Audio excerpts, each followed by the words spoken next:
On the third episode of Re-Insights by FinRe, we have the one and only Mr. Uday Patel, Managing Director of Afro-Asian Insurance Services UK Limited.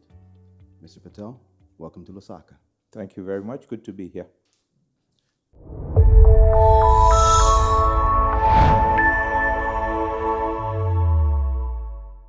Sir, I take it 2026 has been a lovely year for Afro-Asian?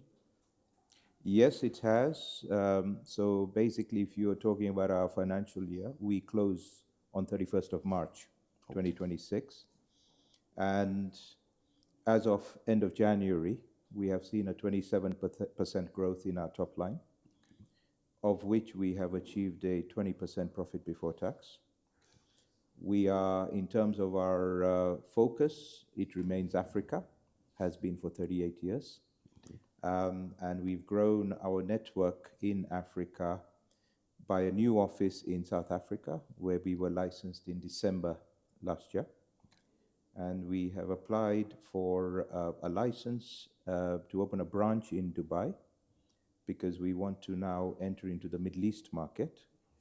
And our Ghanaian subsidiary is setting up a company in Senegal to access the CIMA zone business. Fantastic, fantastic. Keeping that in mind, and also the fact that you also have a Zambian domiciled office. Yes. I trust you are very much well aware of local legislative changes. Yes. With regards to Statutory Instrument 72 of 2025. Yeah. Which basically gives the local market an opportunity to localize all reinsurance and insurance risk. Yes. However, Afro-Asian has been operating in Zambia even before setting up an office. Yes. And now we basically would like to pick your mind, pick your brain on what the opportunities are for entities such as yourself, and how partnering with FinRe across several classes of business looks like going forward in terms of exposure management, as well as premium retention and partnerships across the London markets where you currently are based. Yeah. So basically, the way we see the Zambian market is it's a market of opportunities which are yet to be created. So if I address this domestication of capacity issue, I would recommend, I've been in this industry for a long time. We are not new to the setting up of national reinsurers to domesticate capacity. We were involved in the setting up of TANRE. We have been involved with Ethiopian Re. We've been involved with ZEPRI for a long, long time. So domestication is something that is, whilst laudable, it's got to be handled very carefully.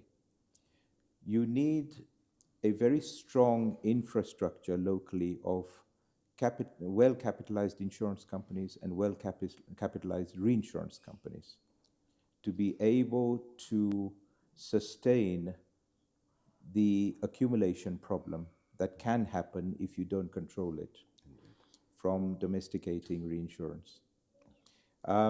So that is one word of caution I would actually give this market. You've got a lot of reinsurers who have been set up. Finsbury Re is one of them. So if you really wanted, and you look at the top 10 large risks in this country, you could probably consume most of the liability exposure that comes out of the business that's been placed. But it's not prudent, because it happened some years ago in Nigeria, where you have, under the NICOM rules, a domestication, a very robustly controlled domestication regulation. And there was the Coca-Cola loss, which affected the whole market. And it took them a little while to recover from it. So I think in a insurance market like Zambia, which is still growing, and remember the Zambian population is small, whilst you have mining, especially copper, as your mainstay for foreign exchange. And at the moment, Zambia is riding high on its foreign exchange reserves because the prices of copper are increasing. There was a time it was falling.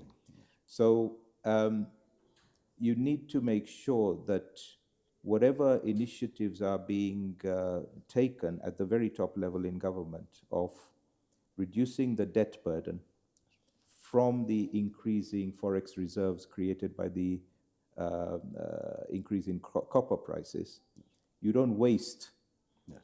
in accumulated losses that you could actually offload in a well-established international market. Yes. With that in mind, on the backdrop of two credit rating upgrades for Zambia, exiting default status through a very, very magnificent debt restructure program by the government, and then the localization drive that's, as you've alluded to, currently being put into place. How best would the markets that, first of all, the London market where you basically are based, be able to tap into the opportunities, as you put it, with regards to the exposures and the opportunities in the mining area, the energy area, financial lines, property, so on and so forth? Yeah. Okay, so let's go back to the basics. Let's bear in mind that all the reinsurers who are sitting in Lloyd's, the London company markets, including the international MGAs that have been set up using third-party paper, hopefully well-accredited third-party paper, focusing on African business. They are all businesses. So as businesses, they require a certain rate of return, which drives the pricing policy. Also, every business has a certain specialization and risk appetite. Yes, indeed. So sitting in London, you've got markets that play at the high excess point, which is their appetite, and they're very competitive at that point. There are markets that sit in the primary layer, and they have very competitive terms because that's their risk appetite. And the business that comes, you mentioned mining, you have power and energy, etc., infrastructure projects and all that. That needs capacity. But you won't have all these businesses waiting in line to get into Zambia because it has to match their risk appetite. Of course. So this is where brokers like us come in, who know Zambia, who know Africa. We match what is needed with what is available at the best pricing solution, and of course the best package in terms of product as well. Thank you for that. And in conclusion, sir, based upon your over 38 years of experience in reinsurance across this lovely continent of Africa, what would be your main piece of advice for the Zambian market, both insurance and reinsurance, on harnessing the benefits of the localization drive that's currently at play? Invest in your people. Make sure you invest in building a very strong domestic knowledge base, because that investment, as you can see from Zimbabwe, will be your best export in time. And it will serve you well because as through domestication your industry grows, you will have knowledgeable individuals who will be managing that wealth that will be coming in. And that wealth will create more wealth for other people. Mr. Patel, thank you so much, and wishing you a safe flight back to the UK.